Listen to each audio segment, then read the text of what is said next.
Gigstarts TV. We are here today with an R&B superstar. My man. It's Omarion. Yes, How you doing today, man? Excellent. How you doing? Yeah, I'm good. I'm all good. How enjoying London so far? Man, of course. I mean, today is probably the prettiest day it has been. You know, it's been raining the last couple of days, but today is beautiful, and I'm working. I'm having a good time. Good. So whilst you're in London, I wanted to catch up with you just to test your knowledge, really, because you know the UK artists, in particular grime artists, have been the talk of on the lips of a lot of American artists, including people like Kanye, Drake, etc. What is your knowledge of the UK scene like at the minute? Well, I'm actually doing a little research.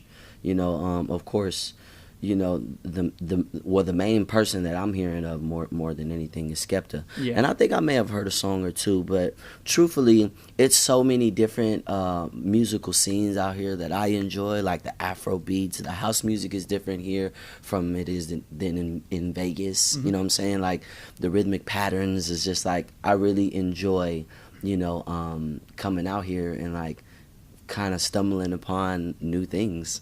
Yeah. I like grime though. Yeah, I think grime is wavy. Yeah, I think it's like a really cool take, and then it's like a lot of music back home. It doesn't have people that have the British accent, and so to come out here and hear it on a song, it's just it's kind of dope. I'm like, oh, okay, I like that. Yeah. Do you think we might catch you on a grime track anytime soon, or you featuring some grime artists on one of your tracks maybe? I think it's very possible. You heard that here? Yeah. You heard that from Omarion himself? Yeah, I think it's very possible, for sure. Yeah. Oh, okay. Obviously, you're here in the UK because you're going to be headlining Musicalize next Monday. Yes. Is that something that you're really looking forward to, playing to the UK crowd? Yes, I am. I mean, it's been a while since I've actually put on a show here, so it's cool that I'm being able to create this space where it's really just an energy transfer. A lot of the time when artists put on shows, it's always like a presentation, and I really essentially just brought my DJ out here, so this is going to be like 45 minutes of intimacy. I'm gonna take them back. I'm gonna take them to the future, and then, we're gonna indulge in current time. You know what I'm saying? So I think it's gonna be cool, man. And then next time maybe we'll bring some props or some smoke and some, some lightings or something like that. But I can't wait, man, because people are really loving Post to Be, my record with Chris Brown and Janae Aiko. So essentially I just want to make it like the club. I mean, because, when you come to a Omarion show, you could be anywhere else in the world, but you're with me. You know what I mean? So I like to just to create a memorable experience, and it's going to be fun, man. I think that people are going to enjoy themselves. Yeah. Well, you talked about obviously intimacy at the show. Now I know your recent album was called Sex Playlist. Yes. How intimate are we talking? Well, we gonna get as intimate as we can. I think that it's been missing, in music. I think that, music will always be music, but there's a certain level of intimacy that songs have that you remember them for certain reasons. Records like Icebox, records like records like Touch, even Post to Be, and a slew of other records that's on my album. I feel like I bring a certain soul to to music, you know what I'm saying? And I just can't wait for the show, man, because people are it's gonna get intimate. Yeah, that's what we like to hear. In terms of the album, what do you feel the feedback has been like? Because obviously it came out at the end of last year. We see a lot, we write a lot as journalists, what we think of stuff, but what do you feel the feedback's been like for the album? Well, truthfully, I think that the old way of doing things, as far as an artistic standpoint and a business standpoint, is different now.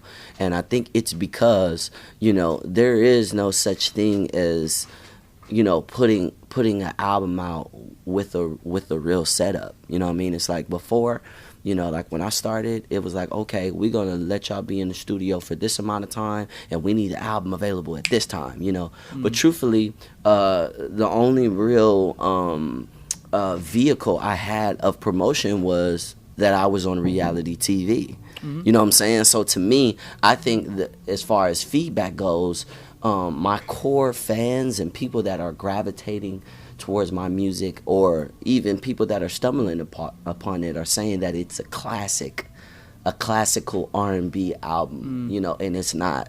You know, we're talking rhythm and blues, we're not talking rhyme and beats, you know, and I'm happy with that, man. I think that, you know, as a creative, it's about creating solely, not always, you know, putting together a masterpiece, even though that is the objective, you know what I'm saying? Like, I create to live, I create to create, you know, so no matter if you hear a song now or from 10 years later, I will always create because I'm an artist.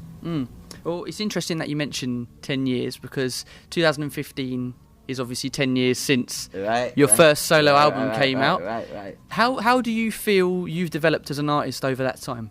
Well, I definitely feel like I've progressed, and you know, my knowledge is abnormally different, you know, especially growing up in the public eye. And I think that that's sometimes what people forget about, you know, me. And like, why did it take you so long to put out an album? It's like, I need time to grow. I needed time to grow.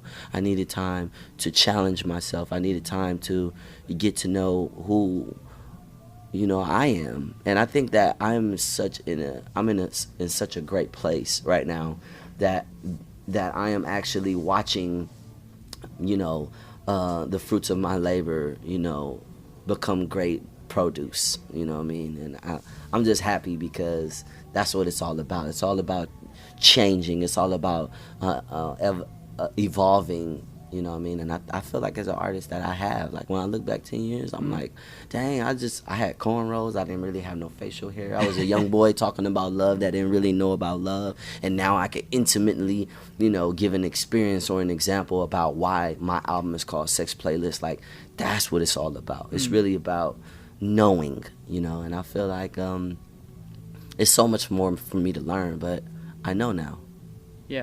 Yeah. Through experience. 10 years of experience. You feel me? Yeah. Well, that's pretty much all we've got time for. So we'll wrap it up. So I appreciate you giving up your time for Gig Slots today. Thank you. The viewers, I'm sure, will have enjoyed this interview. We'll do it, you know, we'll pause. We'll interview longer next time. Right, we'll come back. We'll have a part 2. Yeah, we'll have a part 2, yeah. Wicked. Well, I've been Matt Tar. Omarion's been Omarion, of course. Yes, sir. And we'll see you very soon. Gig Slots TV.